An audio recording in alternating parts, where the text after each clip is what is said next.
Eamon Khan here for Seconds Out. Pleasure to be in the company of gentleman Joe Parker after a scintillating performance from Moses Itauma against your former opponent, Dillian White. Just talk me through what you saw in the fight. Explosive.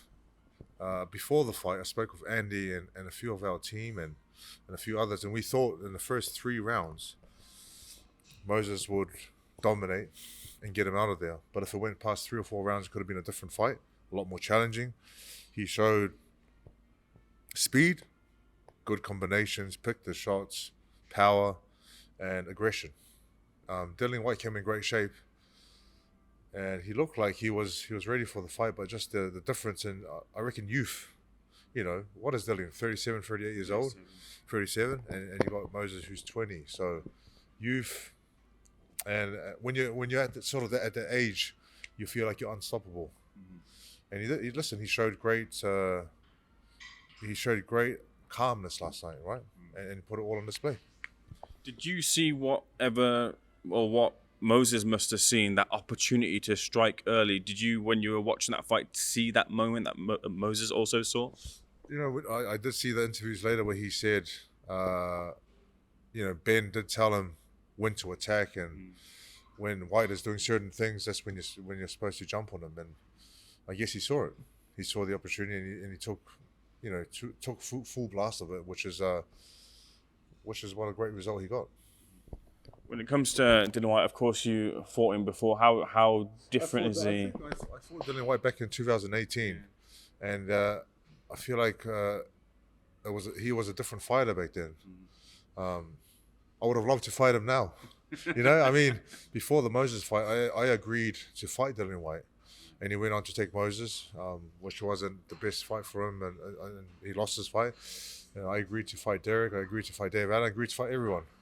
But I guess the Dillian White back then was a different Dillian White, and age does play a part, but also momentum. I'm not sure how many rounds he's had in the last 2 or 3 years. He's not been the most active fighter, and that could have played a part.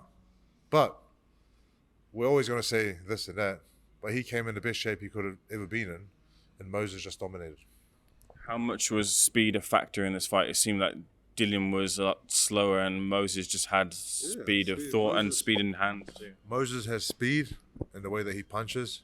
He also has speed and power in the way that he jumps in and out, you know, and he's got it all, you know, and I look forward to seeing how his career progresses and what's next for him. You said that you had a call earlier with Dillian. What was his spirits like? What did he say? Fine. He's fine. Dillian's fine. I just, every fighter respects every fighter. And he went out there, he did his best, he got caught, and it's just one of the things, it's boxing. You're either going to get hunted or you're going to do the hunting. And he went out there and did his best, but he just got caught. And that's, you just have to take it in. You can't make excuses, right? You take it on board, and then you're just going to see whether you want to continue boxing or not. Does he want to continue? Yeah, he said he's not going to make a rash decision straight away. He was going to sit down with his team and his family and decide whether it's appropriate to continue or not. He's done well in his career, and he's been in with everyone. He's beaten me, even though it was a headbutt in the first round, and then it was a knockdown in the 7th or 9th round. But he's done everything he can in boxing. He's achieved a lot in boxing. He's probably made some great money, and he can look after himself and enjoy himself and his family. I spoke to Derek after the fight, and he was just really sad. You say he's a friend, he's also a former opponent. You share a bond in the ring because of the leather that you traded. Do you feel that sense of sadness seeing Dillian go out like that? It's tough to see. Like, I think Derek is right, where the old boys, you sort of, you never want to see an old boy go out like that, but it's boxing. And listen, Derek was quite annoying last night, to be honest. He talks a whole lot of shites, to be honest.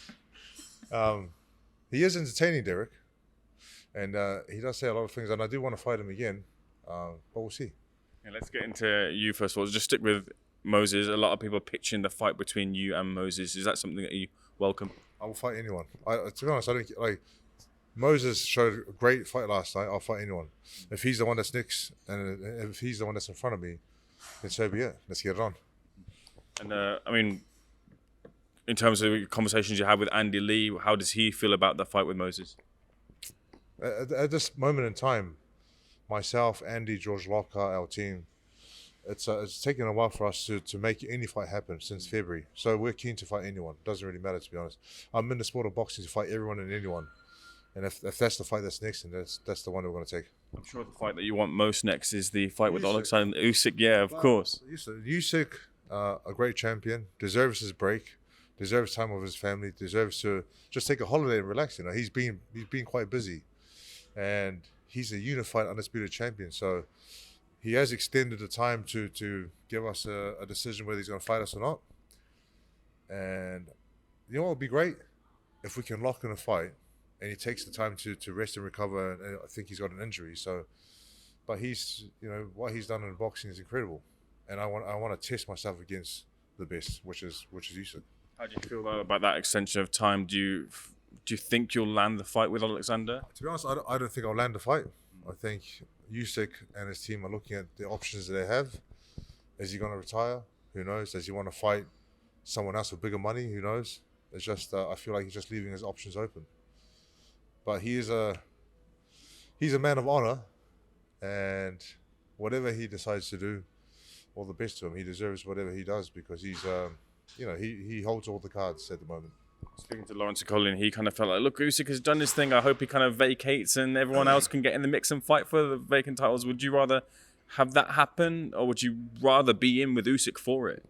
I'd love to be in with Usyk. I know he's fought Joshua and Dubois, Chisora, Tyson. He's beaten all the UK fighters. Let's try a New Zealand Samoan fighter.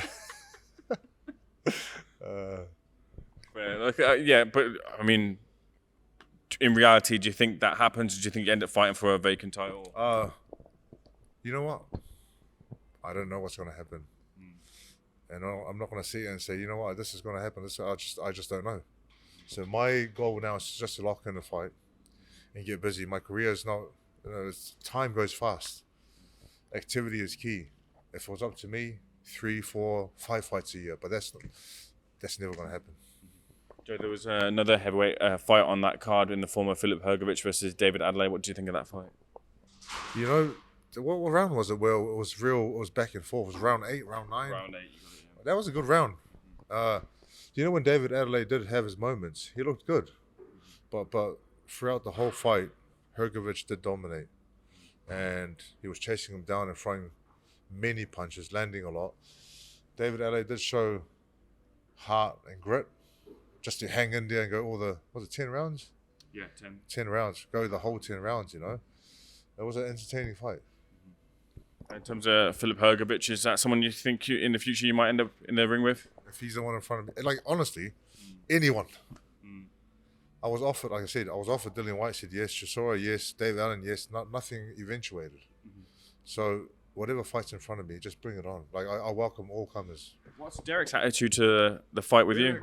What's Derek's next fight's going to be his 50th. That's right. So he wants to fight for a world title. If it's not for a world title, Derek won't be fighting. But we saw him yesterday, and he's got a lot to say. So I like to punch him in the face too. That surprised you, kind of Derek's attitude to yourself? Not really. Derek's he's really on and off, and you know what? Derek is good for the sport of boxing. He knows how to sell. He knows what to say. He has given us very entertaining fights throughout the years. I've shared the ring with him twice. The first fight was close. Second fight was a lot better in my favor. But he's come back. He's had this like spirit of, you know, just wins, right? Otto Wallen, he's had Joe Joyce and another win. So he's, you know, he keeps coming back. You can't knock him down. There was, of course, during the fight with Oleksandr Usyk and Dillian Dubois, the rematch, there was the report that the trilogy between Usyk and Fury had been agreed. Given your friendship with Tyson Fury, would you forego your opportunity for Tyson, or do you feel like you want that opportunity now? Listen, if I am number one, so I'd love to take my opportunity. But sometimes it's not really what you want. Sometimes it's what makes sense financially. Sometimes it's what the bigger people in charge want. But if it was off merit, then I'm next in line. I love my opportunity. What do you think of Oleksandr Usyk and Daniel Dubois, the rematch? Usyk showed a lot more, I would say, aggression and power and precision. It was good. It was a nice watch. Dubois, young, he can come again, but it was just not enough for Usyk. And just lastly, your Canelo versus Crawford prediction, big fight coming up. What do you think happens in that fight? Listen, I love that fight. Canelo, the bigger man. Yep. Crawford, I've always said I love watching Crawford and his style because he can fight southpaw and orthodox, and he does it very, very well. But you got Canelo, the bigger man, but he's also a great fighter. It's one of those fights you can't really call because you just don't know how it's going to play out and what's going to happen. How do you change your mentality when you know you're in with someone who's bigger than you and maybe punches harder than you? So I fought a lot of people who are bigger than me. You don't care. Like, you want to fight me, I'm going to smash your face. That's it. Like, as a fighter, if you don't back yourself and if you don't believe in yourself 100%, you shouldn't be doing the sport. So, in Crawford's mind, I'm sure he's like, you know what? I want to show you guys. Even the bigger fighter's going to get it. Two game plans that have beaten Canelo Alvarez, Bivol, and Mayweather. Which can Crawford most likely replicate? Crawford he could replicate Bivol. Mayweather's one of those styles where he's got his own style that a lot of people try and replicate, but it's just very hard. He's very good defensively. Everyone knows that, you know? So if Crawford is a smart fighter, and he's got a great team behind him, and I'm sure he's got a great game plan, but it's just a tough fight to be in. Can I push you for a name? I love Canelo. I'm gonna go for Crawford. Okay. Via points. Okay. Has Canelo been stopped before? No. He shows great chin. He's got power, and just keeps coming forward. But I'll go for the underdog. Do you reckon he's the underdog in this fight, Crawford? Absolutely, yeah. So I'll go for the underdog because I've been the underdog many times. Joe, pleasure. Thank you so much for your time. Gentlemen, of course, as well too. And hoping to see you back in the ring very soon. Get me out now. Thank you so much. Cheers.